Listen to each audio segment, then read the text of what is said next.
भाइयों एवं बहनों, जय श्री गुरुदत्त। आप सबका शाश्वत ज्ञान गिरनार से चैनल में स्वागत और अभिनंदन है। भाइयों बहनों, ऐसा पढ़ने को मिलता है कि भगवान श्री राम का अपने भक्त हनुमान से युद्ध भी हुआ था। यह युद्ध उस काल के सम्राट ययाति के कारण हुआ था। ययाति प्रजापति ब्रह्मा की पीढ़ी में हुए थे।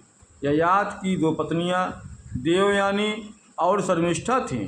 देवयानी गुरु शुक्राचार्य की पुत्री थीं, तो शर्मिष्ठा दैत्यराज वृषपर्वा की पुत्री थी।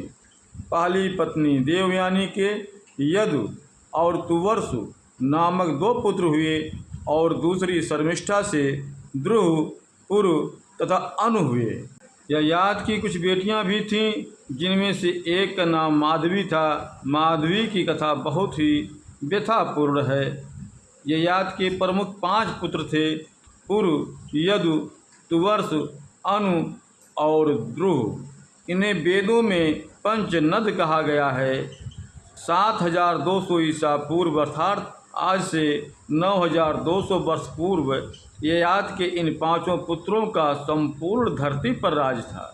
5 पुत्रों ने अपने अपने नाम से राजवंशों की स्थापना की। यदु से यादव, तुवर्स से यमन, द्रुह से भोज, अनु से मलेक्ष और पुर से पौरव वंश की स्थापना हुई। पुराणों में उल्लेख है कि ययाति अपने बड़े लड़के यदु से रुष्ट हो गए थे और उसे शाप दिया था कि यदु या उसके लड़कों को राजपद प्राप्त करने का सौभाग्य न प्राप्त होगा। हरिवंश पुराण 13,029। ययाति सबसे छोटे बेटे पुरु को बहुत अधिक चाहता था और उसी को उसने राज्य देने का विचार प्रकट किया था, परंतु राजा के सभासदों ने ज्येष्ठ पुत्र के रहते हुए इस कार्य का विरोध किया। महाभारत 18,532। गुरु विश्वामित्र के निर्देशानुसार भगवान श्री राम को राजा ययाति को मारना था। संकट की इस घड़ी में राजा ययाति ने श्री हनुमान जी से शरण मांगकर चतुराई का परिचय दिया। श्री हनुमान ने माता अंजनी के आदेश पर राजा ययाति को उनकी रक्षा करने का वचन दे दिया, क्योंकि श्री हनुमान जी महाज्ञानी और चतुर थे। भाइयों बहनों, आप सबसे अनुरोध करूंगा कि चैनल को सब्सक्राइब तथा वीडियो को लाइक तथा शेयर जरूर करें एवं कमेंट्स बॉक्स में अपने विचार से हमें अवगत कराएं। यह तो तय था कि श्री हनुमान जी अपने आराध्य पर अस्त्र या शस्त्र नहीं उठा सकते थे।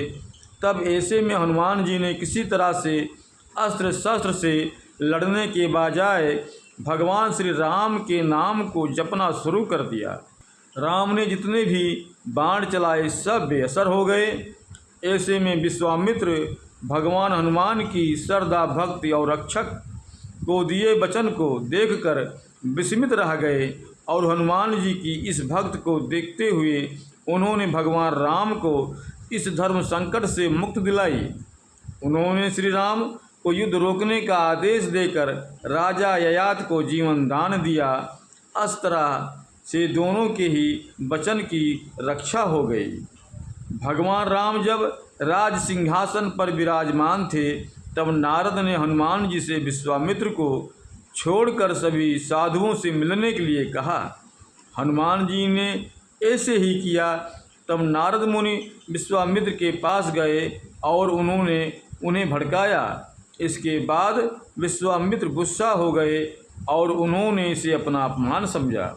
भड़कते हुए वे श्री राम के पास गए और उन्होंने श्री राम से हनुमान को मृत्युदंड देने के लिए कहा।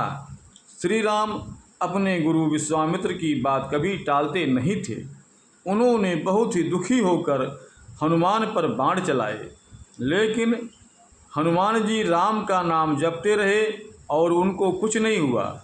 राम को अपने गुरु की आज्ञा का पालन करना ही था, इसीलिए भगवान श्री राम ने हनुमान पर ब्रह्मास्त्र चलाया, लेकिन आश्चर्यजनक रूप से राम नाम का जप कर रहे हनुमान का ब्रह्मास्त्र भी कुछ नहीं बिगाड़ पाया।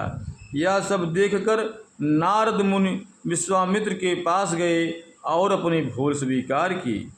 हनुमान जी के पास कई वरदानी शक्तियाँ थीं, लेकिन फिर भी वे बगैर वरदानी शक्तियों के भी शक्तिशाली थे। ब्रह्मदेव ने हनुमान जी को 3 वरदान दिए थे, जिनमें उन पर ब्रह्मास्त्र बेअसर होना भी शामिल था, जो अशोक वाटिका में काम आया। चारों युग प्रताप तुम्हारा, है प्रसिद्ध जगत उजियारा। संकट कटे मिटे सब पीरा, जो सिमरै हनुमत बलवीरा। अंत काल रघुबर पुर जाई, जहाँ जन्म हरिभक्त कहाई। और देवता चित न धरई, हनुमत से ही सर्व सुख करई। बोलिए पवन पुत्र हनुमान जी की जय। भाइयों बहनों, अब हम अपने शब्दों को यहीं पर विराम दूंगा। पुनः मिलेंगे अगले वीडियो में। जय श्री गुरुदत्त, जय श्री गुरुदत्त।